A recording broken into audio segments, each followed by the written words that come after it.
It was nice. I'm happy to see you.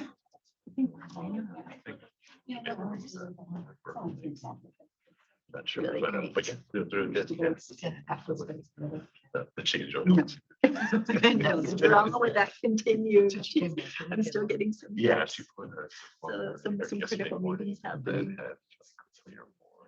To know how to handle it, so. Do I have to hop on her camera like this? So people see her? Yeah. Yeah. Okay. Oh, I don't want to go there. It's chambers there. Gotta be, just jump in. We'll kind of just drag you on like a follow or something. A whole part. To go through our audio. Well, that's already. Yeah. So. Testing.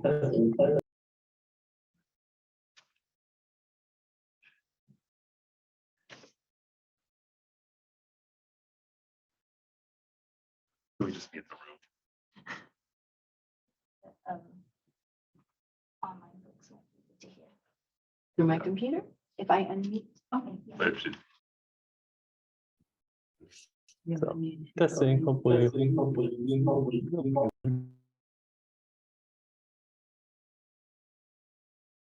Victor, we could hear you guys fine through that CS 1103.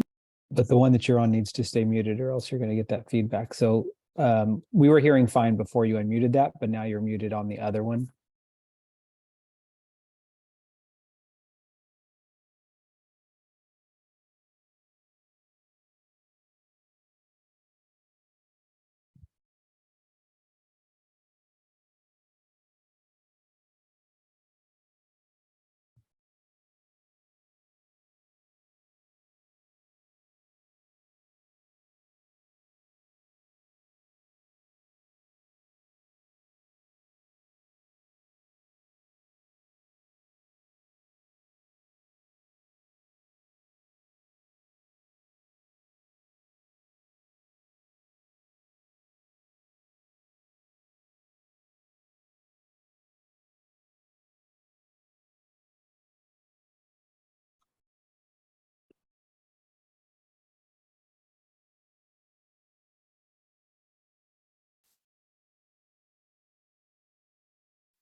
Sorry, can I just interrupt? We can't hear anything through the Zoom. So I don't know if you're introducing the speaker because you've got a mask on, so I can't really see your mouth moving.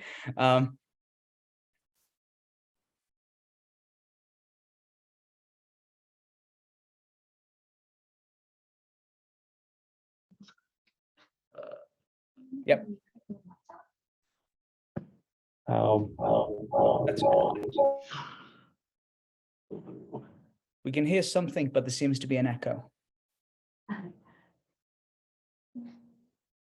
Try speaking now, Victor, without unmuting. How about now? Yes, like that. That's better. Leave it just like that. Don't do it. Don't do anything. Just talk. Still good? Yes. Okay. I can do the whole. So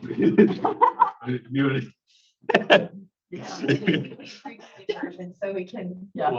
We just go right in. Just go right in. So today's talk. So happy to have Fabrisia Ambrosio here, talking Forever Young, targeting youthful signals and circulating extracellular vesicles through engineering and exercise. So thank you so much. All right. Well, thank you so much. It is such a pleasure to be here in person. And thank you to the people who are joining by Zoom. I'm really happy to have the chance to share with you a little bit about the work in our laboratory. So our lab is really interested in skeletal muscle stem cells, skeletal muscle regeneration, and particularly in the context of aging. So we're really interested in understanding cellular and molecular mechanisms by which skeletal muscle healing capacity diminishes as we get older. And then with that information, our hope is to develop novel therapeutics to counteract those declines. So today, as Victor mentioned, I think that was one part that was on the Zoom. Today, I'm going to be sharing with you some recent work from our laboratory, specifically looking at circulating extracellular vesicles and their role in the skeletal muscle regenerative cascade, and then the impact of aging on information communicated by these vesicles. So I think that Claude Shannon, who is the father of information theory, said it best, and that is that the fundamental problem of communication is in reproducing at one point either exactly or even approximately a message at a second point. So we've all played that game telephone, right? Where we start with one person and they come up with a message and they whisper that message into a second person's ear. And the idea is to propagate that exact same message through a chain of people. What's fun about this game is that while the intention is to maintain the fidelity of the message, of course, we know that often that doesn't really happen. In fact, more often than not, what we get is a garbled message that scarcely resembles the original one. And so what this game teaches us, I think, is that communication, effective communication is important, but that it's really hard to do. So we can have fun with games such as telephone, and usually there are no really devastating effects unless something goes terribly wrong. But in a biological system, effective communication between cells, between tissues, between organs is in many ways an anchor for organismal health. So this communication exchange is essential for homeostasis. It's essential for adaptations to changes in our microenvironment. And it's essential for being able to mount a coordinated and effective response after an injury event. Unfortunately, however, defective communication flow is arguably a quintessential feature of an aging system. And it has been suggested that increasing molecular disorder may contribute to tissue and organismal declines over time. So with that in mind, in recent work, we decided to try and derive a global metric of this growing disorderliness of the aging, and specifically aging skeletal muscle system. So in this study, just very briefly, what we did is we estimated the state parameter entropy as a function of genes expressed, gene expression levels within skeletal muscle. And so essentially a higher network entropy represents a probabilistically greater degree of disorganization or randomness in a system. So what we found was that across each of the systems that we accessed, and so we used RNA-seq data from mice, from rats, from humans, and across the board, what we saw is that entropy reaches a nadir at middle age, after which time it steadily increases. So again, an increasing entropy equating to an increasing randomness or disorderliness in our system. Now, this is probably pretty intuitive because I think all of us, when we think about entropy, we think about entropy growing over time. And yet, as this group knows very well, and it has been convincingly demonstrated through a number of studies and really an ever-expanding literature base, the effects of time's arrow on an aging system need not only move in one direction and actually may be modifiable. So this is the model that I think, again, this group knows very well, model of heterochronic parabiosis that really started in the early 2000s out of Stanford University. And so essentially in this model of heterochronic parabiosis, just for those who may not be familiar, it involves suturing together a young animal with an old animal counterpart. The beauty of the system is that it allows for an exchange of circulating factors between the two animals. The young animal is exposed to circulating factors from an old animal and vice versa. So it was shown then in the context of skeletal muscle that an aged animal exposed to youthful circulating factors displayed a significantly improved regenerative response. In fact, the regenerative response of the aged animal exposed to youthful circulating factors really resembled that of a young counterpart. The inverse was also true. If you expose a young animal to age circulating factors, then that actually induced more of an accelerated aging response. So the skeletal muscle work was done out of Tom Rando's laboratory at Stanford, and then it's since been extended to many different model systems, showing really how powerful this heterochronic parabiosis paradigm is. Saul here and Tony Wiscori also at Stanford demonstrated that this was also the case in the brain.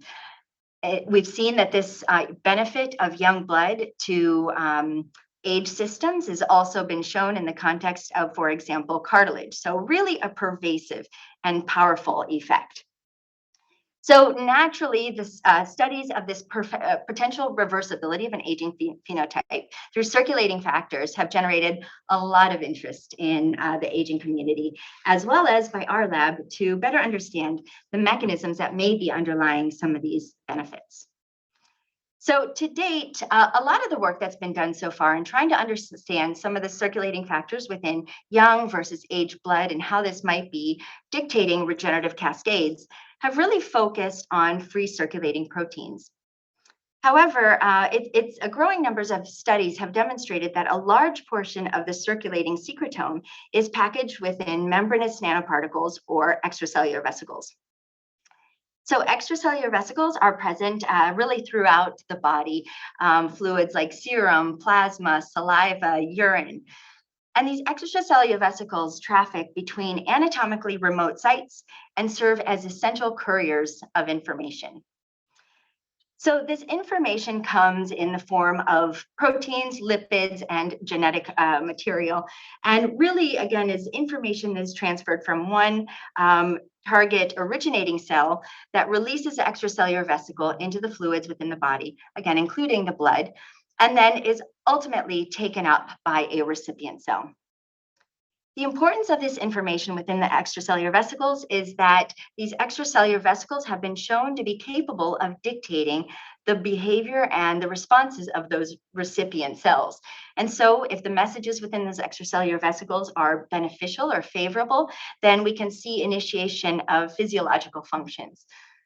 Conversely, negative information or deleterious information within the extracellular vesicles can actually provoke pathogenic cascades within those recipient cells. So with that in mind, then, the question we asked is the beneficial effect of young blood on skeletal muscle regeneration attributed, at least in part, to circulating extracellular vesicles? So for those of you who don't work in the skeletal muscle field, I thought I'd take just a minute to briefly review what we know about the skeletal muscle regenerative cascade. In fact, our understanding of skeletal muscle regeneration has come a long way since 1960, when Alexander Mauro first described the skeletal muscle stem cell. Essentially, skeletal muscle stem cells reside in a very specific anatomic location. That is between the plasma membrane and the basal lamina. These muscle stem cells normally reside in a quiescent state where they make up about 2 to 3% of the total myonuclear content. In the context of injury, what we see is these muscle stem cells become activated and they move to a phase of proliferative expansion, really with the goal of increasing the number of muscle stem cells available to participate in that regenerative cascade.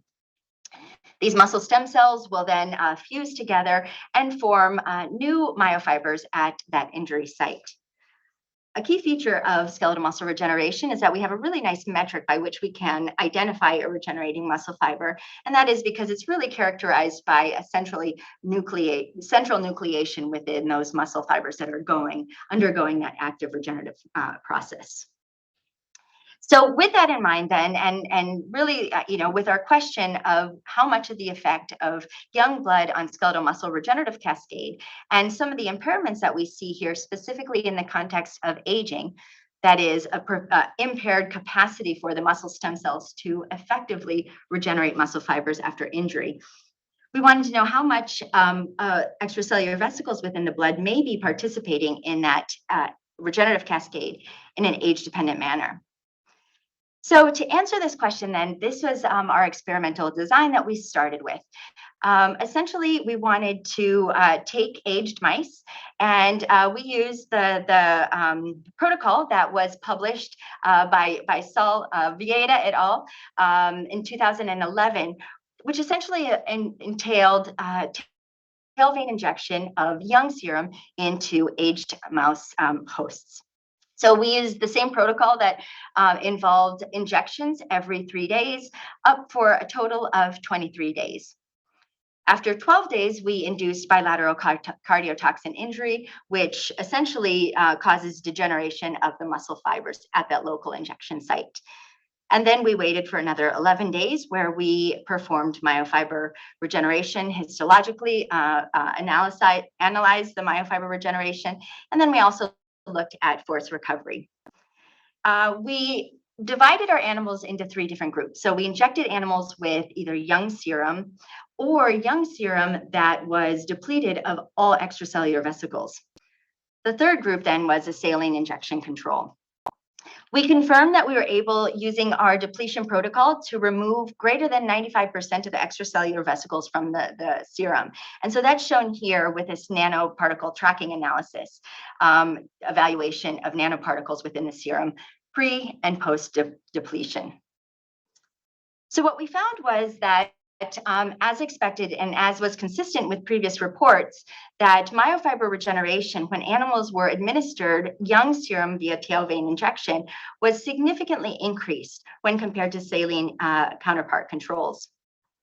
However, when we depleted the serum of the young when we depleted the serum of the extracellular vesicles, what we saw was that beneficial effect of the young blood was markedly decreased. And in fact, we saw that the myofiber cross-sectional areas were much closer to those that we had seen with the saline injection controls. We also evaluated force recovery using an in situ contractile testing apparatus. So for the rehab folks in the audience, essentially this is like a biodex for mice, where we attach the mouse's paw to a force transducer. Because we can't ask the mice to push as hard as they can against the force transducer, we do direct stimulation of the peroneal nerve. And then we can measure the force output of the muscle under the different conditions. Here, what we saw, again, consistent with previous reports, is that force recovery was significantly increased when aged animals were administered young serum via tail vein injection.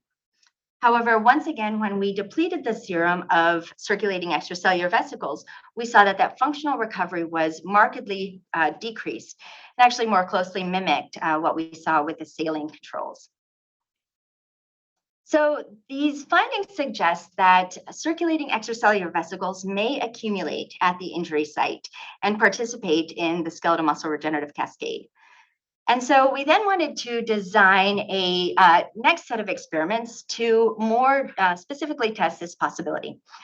And so essentially what we did is we took extracellular vesicles from the serum and depleted them, labeled them, and then reinserted them into the serum, this time prior to injection via tail vein. This time, we injured one tibialis anterior muscle and left the other uninjured. And again, the saline injected controls were our counterparts. So what we found was that following extracellular vesicle administration systemically, both tibialis anterior muscles showed evidence of extracellular vesicles. However, the expression of our extracellular vesicles was much greater at the site of injury when compared to the uninjured counterparts. We also saw that the saline had no evidence of our fluorescence marker, so that was a good control that we weren't getting just background noise. When we looked histologically at those animals that had been injected systemically with fluorescently labeled extracellular vesicles, what we found was that most of the extracellular vesicles identified and labeled actually co-localized with the muscle stem cell marker MyoD. MyoD being a marker of activated muscle stem cells at that injury site.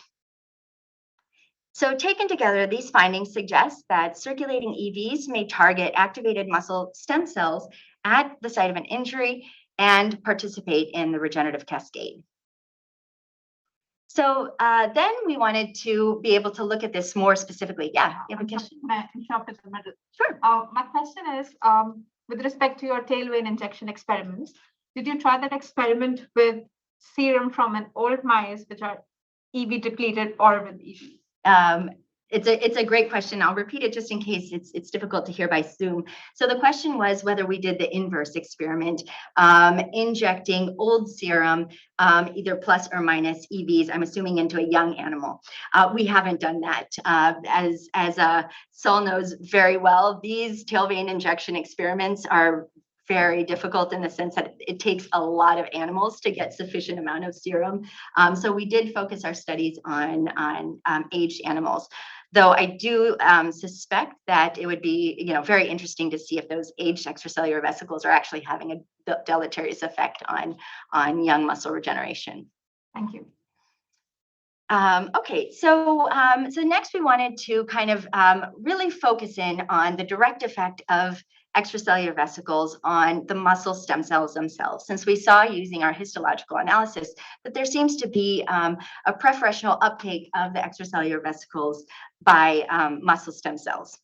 And so with this, then we used the model system that Andrew had published in his paper in 2007, really looking at an in vitro heterochronic parabiosis paradigm. And so this involved isolating aged muscle stem cells and then exposing the muscle stem cells to one of four groups. We exposed them to young serum, to aged serum, or to young or aged serum that had been depleted of extracellular vesicles using the same depletion protocol that I previously mentioned. And consistent with what Andrew had shown, what we saw was that young serum significantly enhanced the myogenicity of those aged muscle stem cells. Here again, when looking at the myogenic marker, MyoD. Given that aberrant myogenic commitment with aging has been associated with an impaired mitochondrial function, we next wanted to take a look at cellular respiration across these four groups to see if young serum was actually affecting the oxygen consumption of the aged muscle stem cells and whether this effect was dependent on the presence of extracellular vesicles. So what we did, when we did this, what we found is that aged muscle stem cells exposed to young serum indeed displayed increased oxygen consumption when compared to age-matched control counterparts. And that is the young serum is here in this blue line. However, again, when we depleted the serum of extracellular vesicles, we saw that enhanced mitochondrial respiration was significantly diminished and more closely mimicked that of the aged cells without any type of treatment. So the next logical question then is, what are the molecular mechanisms by which young extracellular vesicle cargoes may restore a more youthful phenotype to target muscle stem cells? So with this then, our lab has been particularly interested in what we think is a fascinating, albeit still quite mysterious, protein called klotho. So klotho is so named after the Greek fate who is believed to spin the thread of life. And it was actually discovered in 1997 by Kuro and his colleagues. It was a serendipitous discovery where they found that a mutation in what we now know to be the klotho gene actually yielded a markedly accelerated aging phenotype in mice. So that is, whereas your average mouse will live about 3 years, in those mice that lacked a functional klotho protein, they saw that lifespan was truncated to about 2 months. And within that short lifespan, then these animals essentially developed a very severe progeroid phenotype, including severe muscle wasting, cognitive declines, cardiovascular dysfunction, you name it, they were essentially little old mice. A few years after the discovery of the klotho protein and this accelerated aging phenotype when klotho is removed from the system, what they demonstrated is that overexpression of klotho could significantly improve both lifespan and health span by a remarkable about 30%. And so this was really encouraging to see that overexpression could actually enhance the health span. And this was true across many different tissues. So then we wondered if Clotho may be playing a role in some of these age-related declines in skeletal muscle stem regenerative potential and muscle stem cell healing capacity. And so this is some work that we published several years ago now, where we essentially investigated the role for Clotho in the muscle stem cell myogenic commitment. And essentially what we found, as you can see here with this graphical abstract, is that young muscle stem cells highly express Clotho throughout the cytoplasm, but that expression is markedly decreased in aged muscle stem cell counterparts. So we did a number of gain and loss of function experiments, and we showed that within the muscle stem cells, Clotho is actually important for the maintenance of mitochondrial health and function. And that with healthy mitochondria, of course, then those muscle stem cells will readily participate in the myogenic cascade and muscle regeneration. However, with the loss of Clotho, what we saw is that we see this cascade of mitochondrial impairment. So a loss of mitochondrial ultrastructure that drives the cycle of ROS accumulation, mitochondrial DNA damage, ultimately driving the muscle stem cells towards a senescent phenotype and an impaired capacity to participate in that regenerative cascade. And so then with this in mind, we wanted to know whether extracellular vesicles may be affecting Clotho levels within our muscle stem cells to promote that myogenicity and also mitochondrial function within those aged muscle stem cells. So here we went to, again, a very simple experiment in vitro, where we again isolated our aged muscle stem cells, this time exposing our aged muscle stem cells specifically to young isolated serum-derived extracellular vesicles. And then just a saline was our control counterpart. And here what we saw was that the extracellular vesicles indeed were inducing a significant increase in the Clotho expression of those aged muscle stem cells when compared to control counterparts. We also compared the effect of young versus aged extracellular vesicles on Clotho expression in our aged muscle progenitor cells, or MPCs.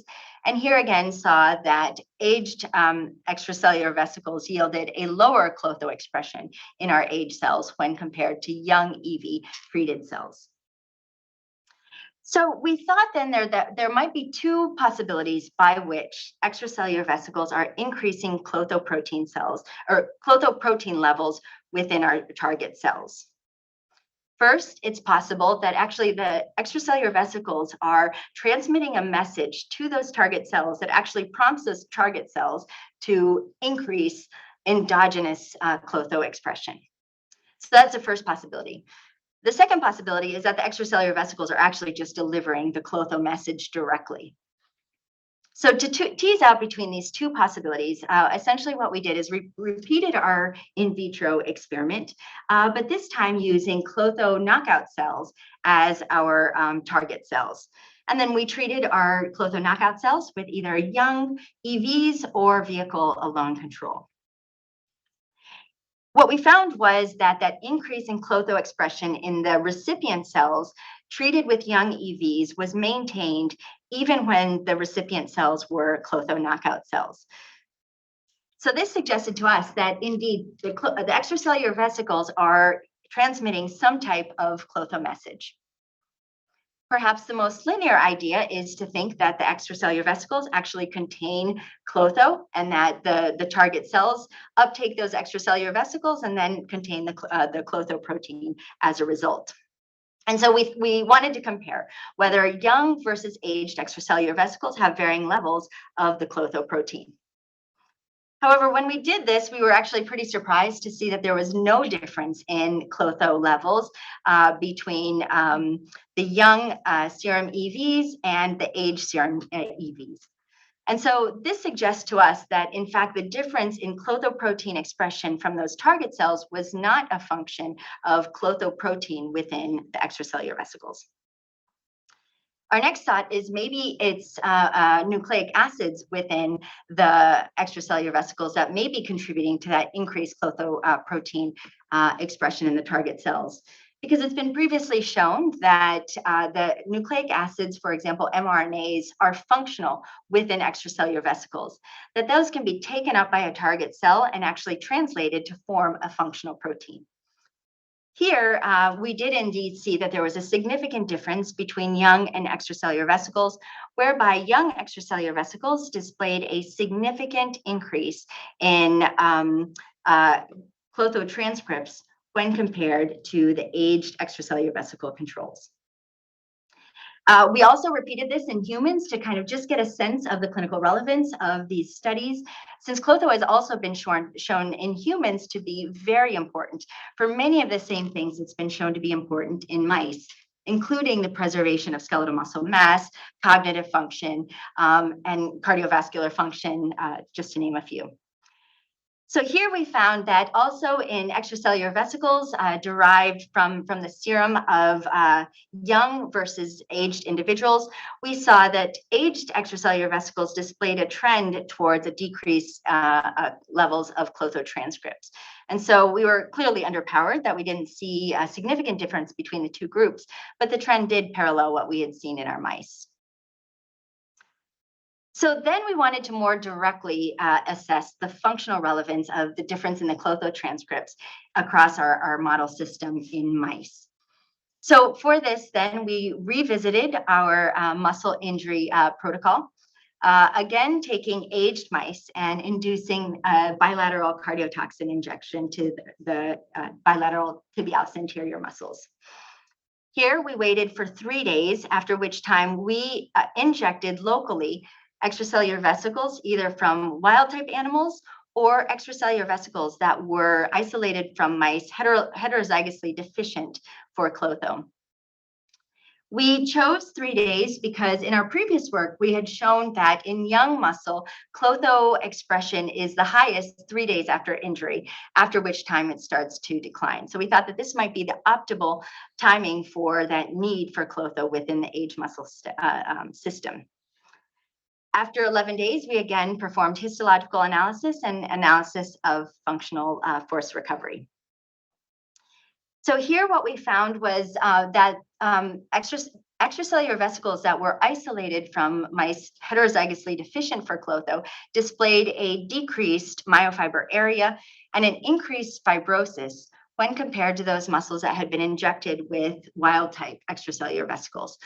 Again, this decreased myofiber area and increased fibrosis very closely mimicking what we see with an aged muscle response.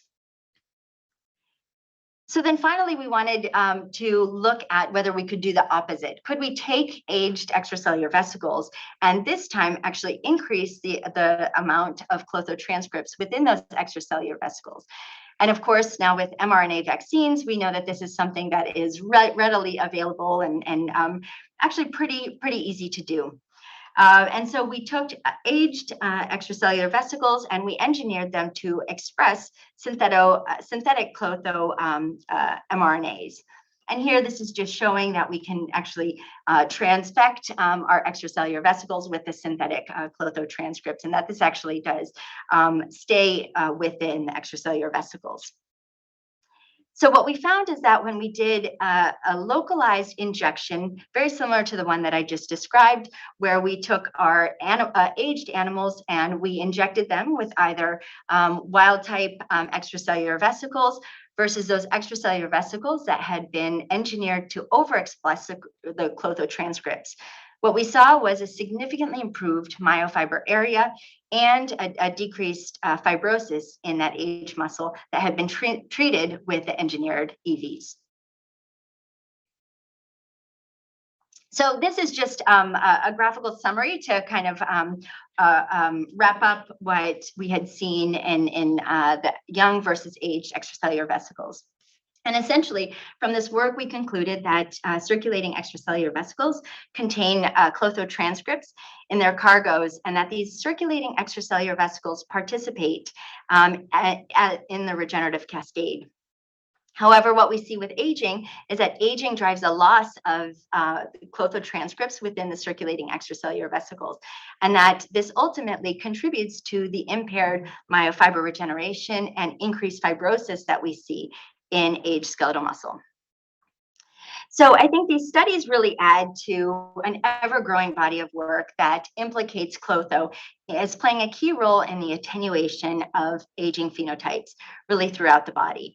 And so, something that's of great interest to us is to understand whether this effect of clotho transcripts on circulating extracellular vesicles is exclusive to skeletal muscle, or if it may also have relevance for other tissues for which we know clotho to also be very important.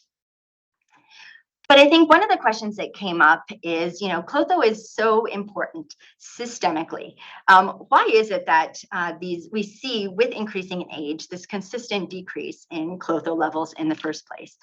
And so this was actually a question that was asked by a visiting fellow from Japan, Hirotaka Iijima, really an excellent scientist, and in a very short time that he spent in the lab, did a remarkable amount of work getting at this question. So Hirotaka came to our lab, and he had previously been working in cartilage, and his research interests had primarily focused in osteoarthritis. And so he was very interested in kind of taking some of the things that we had started doing in the context of skeletal muscle, but then applying it to an OA model system. And so as he got this up and running in the lab, because osteoarthritis was new to our lab, we were very happy to bring on board the collaboration of Dr. Chris Evans, who has been working in this field for quite some time. Chris is from the Mayo Clinic. And so the first thing that Hirotaka did is he just wanted to kind of follow the trajectory of age-related cartilage declines over time. And so essentially he took mice that were aged 4 to 6 months, 10 to 12 months, and 21 to 24 months, essentially representing humans 20 to 30 years old, 38 to 47 years old, or 56 to 69 years old. So he took these 3 age groups and he evaluated cartilage degeneration over time in males and females. What he found, not surprisingly, is that as mice get older, just like with humans, the incidence of cartilage degeneration becomes significantly increased. What was interesting was actually when he looked at each of the sexes differently, he found that the difference that he had seen in cartilage degeneration was really being driven by male mice almost exclusively, because the female mice displayed a very blunted cartilage degeneration. And so this is really interesting because actually in humans, we see exactly the opposite phenotype, where females, as they get older, have a much higher incidence of osteoarthritis when compared to male counterparts. So that's actually another project and another direction that we've taken. But that was really an interesting finding by Hirotaka and the other individuals on this project. Hirotaka then confirmed the expected decrease in clotho levels, specifically within chondrocytes, again doing so males and females and across the lifespan. And here we saw that clotho expression within the chondrocytes significantly decreases with increasing age. Again, not surprising, since this is really what we've seen in so many different tissues throughout the body. So then as a next step, then Hirotaka wanted to perform mass spectrometry of the, again, young, middle-aged, and aged cartilage, with this idea of trying to better disentangle what might be driving some of these changes in cartilage over time, and specifically what might be contributing to the loss of clotho. And so he did this mass spectrometry analysis, and essentially we use this Roanto tool to be able to take the individual proteins and actually cluster them into KEGG pathways, so that we could get a sense of what were the major pathways that were changing according to sex and over time. And so, KEGG enrichment analysis revealed very similar findings to what we had seen at the histological level. And that is that proteomic changes in male mice with time were pretty robust. And we saw a lot of different pathways changing in our young versus aged mice. Whereas in the females, we saw only a couple pathways were significantly altered. Is this cartilage or what tissue is this? This is just cartilage. So then from here on, we really have focused on just the male mice, because the female mice, it turns out, is going to be a whole nother project, really trying to disentangle the effect of female hormones and what role this might be playing in aged mice, and why we're not seeing any changes in or minimal changes in cartilage generation. But when we looked more carefully at the different proteomic changes in the male mice from young to old, what we saw was this predominance of matrix-associated factors. And so a lot of pathways that were associated with mechanotransductive signaling, matrix remodeling, matrix deposition, those seem to really predominate in the mass spec alterations, young versus old. And so for the sake of time, then, I'm not going to go through all of the experiments that we did to follow up on those initial mass spec studies, but essentially the proteomics that really pointed us in the direction of matrix really got us thinking about matrix biophysical cues and the impact that this may have on downstream cellular responses. And so through a number of different studies, I'd be happy to share with you a little bit more of the specifics, but just to kind of quickly summarize, essentially what we saw in cartilage and what has been previously shown is that cartilage becomes significantly stiffer as we get older. And of course, this is a phenomenon that we see in tissues throughout the body.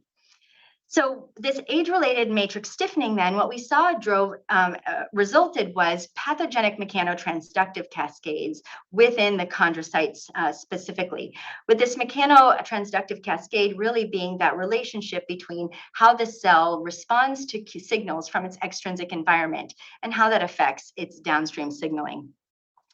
So with this age-related matrix stiffening, then what we saw was a Klotho promoter hypermethylation that ultimately drove chondrocyte dysfunction and a disrupted cartilage integrity. So then, so these really kind of, again, speak to the importance of extrinsic signals and its ability to dictate cellular responses and cellular behavior. But for me, I am very interested in understanding what can we do to reverse some of these age-related declines. And so coming from a rehabilitation background myself, I'm always interested in understanding if there are ways that we might be able to modulate the microenvironment so as to promote a healthier and more youthful tissue phenotype. So as we were starting to ask ourselves these questions, we were really thinking carefully again about Klotho and the role that Klotho has been having in skeletal muscle, but then also in cartilage, as I just demonstrated, as well as in many different tissues throughout the body. One of the things that became very apparent to us is that many of the roles that have been described to Klotho in this sort of anti-aging phenotype have similarly been ascribed to exercise. And so there seems to be a lot of overlap between the role of Klotho and some of the benefits that we know to exist with exercise. Certainly, I think in the aging field, exercise is probably one of the go-tos in terms of how to promote a more youthful and rejuvenating phenotype. And of course, in the field of mechanobiology, we have really come to learn a lot that the application of targeted and specific mechanical forces to a cell can have very potent effects on the cellular functioning. And so mechanical forces through mechanotransductive cascades can lead to very robust changes in gene expression and cell differentiation, just very similar to what I just described in the context of cartilage.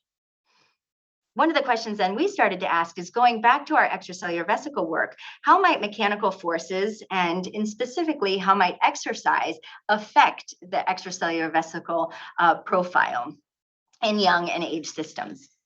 And so this was actually the next question that we asked, and actually the question that we are still asking. These are very preliminary studies, and so I'm sharing them not so much that I'm because they are final, they are very much not final, but more to give you just a sense of some of the questions that we're asking in the lab. And so specifically, we're very curious as to whether skeletal muscle activity may modulate Klotho cargos in aged extracellular vesicles. We focus on skeletal muscle activity specifically because we wanted to be able to separate full body effects of exercise, for example, that may happen with treadmill running or aerobic activity, where it would be difficult for us to say whether any changes that we see are actually from the skeletal muscle activity versus, for example, cardiovascular changes. And so for this then, we have used a neuromuscular electrical stimulation protocol. In rehab world, this is something very familiar to physical therapy clinics. It's essentially a non-invasive stimulation of the muscle. Here in our mice, we stimulate the peroneal nerve, and we can elicit a really nice solid contraction of the anterior compartment, including the tibialis anterior muscle. So we did this neuromuscular electrical stimulation protocol in our aged mice for 2 weeks. Essentially, we did the NMES every other day for a total of 6 sessions. And it's actually, each of the sessions are relatively short, only about 20 contractions per leg.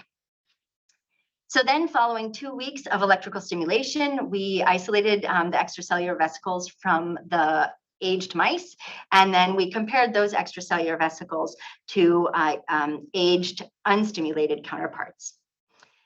So with these extracellular vesicles, then we wanted to look at their functional downstream effects, again, on skeletal muscle regeneration.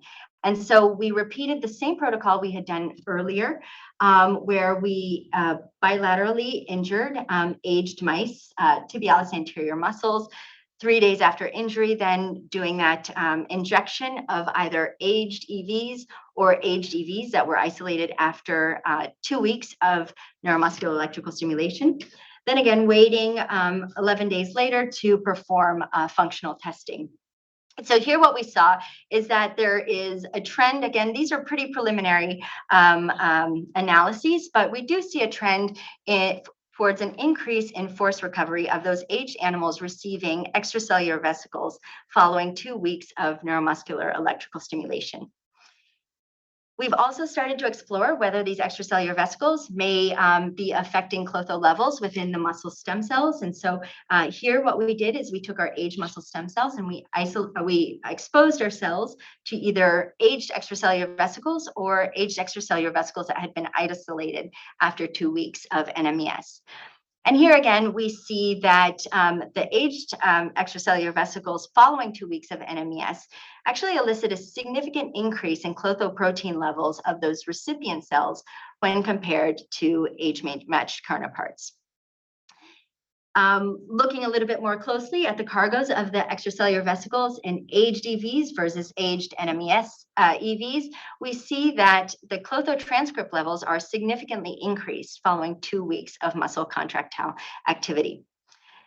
So the caveat here is that circulating extracellular vesicles, if we look at their origin, actually only a very small percentage are coming from the skeletal muscle. So we're seeing that skeletal muscle contractile activity seems to be changing the cargoes of our extracellular vesicles in a functional way. And yet it seems unlikely to us that that is a direct effect of extracellular vesicles that are actually being secreted by the muscles themselves. And so we think that there's probably an alternative pathway or secondary pathway whereby skeletal muscle activity is probably promoting the release of these clotho-rich transcripts, but likely through another organ or another tissue. So that's some of the things that we are really starting to think about in our lab. But we're really intrigued by this idea of thinking about exercise and rehabilitation modalities. As Victor mentioned in the introduction that I think the Zoom people did not hear, our group is very interested in regenerative rehabilitation, which represents this integration of regenerative biology, regenerative medicine, together with rehabilitative medicine. And the idea here is that we want to better understand some of the underlying mechanisms by which rehab approaches such as exercise or electrical stimulation may be able to induce a more youthful phenotype to cells and thereby promote tissue regeneration. But again, I think the exciting thing about regenerative rehabilitation is that this paradigm has the potential to be extended to a lot of other systems, not just skeletal muscle. Of course, the brain is an area of great interest in looking at the beneficial effects of exercise. So with that then, and just as kind of a plug to some of our efforts to promote regenerative rehabilitation, we are very fortunate to be funded by the NIH to have an alliance for regenerative rehabilitation, research, and training. And so this is a center that essentially serves to be a resource for the community to promote regenerative rehabilitation research. We have pilot grants, we have sabbatical opportunities. So if this is something that's of interest, feel free to check out our website.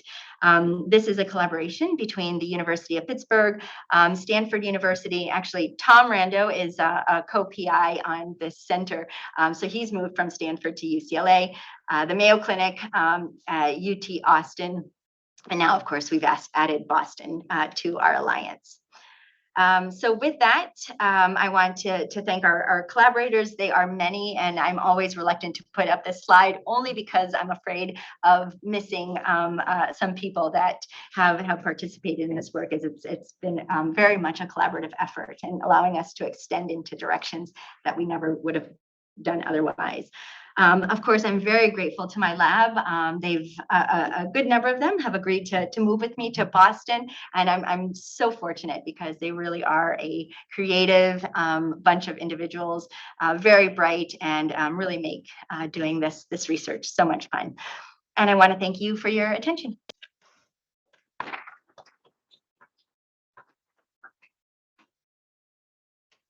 So I have like 1,000 questions. I'll try and just do a couple. The first one was about the source of the extracellular vesicles. So I'm wondering if you have an idea about where predominantly they may come, and if it changes with age, what's secreting them when you're in the younger animals versus the older animals. So there have been papers. So for the people on the Zoom, essentially the question is, where are these circulating extracellular vesicles coming from? And there's a lot of effort being paid to looking at surface marker expression on extracellular vesicles and trying to get an indication of if that might be able to tell us a little bit about their origin. It's messy. To date, I think it's pretty well established that the large portion of extracellular vesicles within the blood are really derived from blood cells. And so, for example, if we look at muscle, it's only 2 to 3%. The second part of your question, I think, was how might those origins change with aging? I can't say I've ever seen a paper that has looked into that, so I really don't know. But it could be very interesting to look at it. I would imagine that with tissue degeneration, perhaps micro injuries, we may see a shift in circulating extracellular vesicle profiles. I guess my rationale is a little bit the metastasis field, because those extracellular vesicles can actually prime things like the brain, right? For things like breast cancer or lung to metastasize out there. So each tissue seems to be able to inform or hone in on a different tissue. So that's why I asked a little bit about the source in terms of what gets into the muscle versus what gets into the brain. Something more about the metastasis field and how that might inform sort of some of the rejuvenation and maybe aging phenotypes. Okay. So the follow-up question was really, kind of relaying some of the well-established effects of extracellular vesicles in the context of, for example, cancer, where extracellular vesicles have been shown to play a major role in in metastasis. So I think it is very interesting. In terms of, you also had a comment about how they target and the different tissues that they target. I think that also is very possible that it changes with increasing age. In the context of our skeletal muscle, I don't think we're getting really targeting to that injured skeletal muscle. I showed the picture where we had those extracellular vesicles that were labeled, were highly accumulated at that muscle injury site. My suspicion is that it's probably not a targeting as much as that the muscle is just really injured. There's a lot of blood to the area. So I think it's more of an extravasation thing. We haven't tested that directly, but that is my suspicion.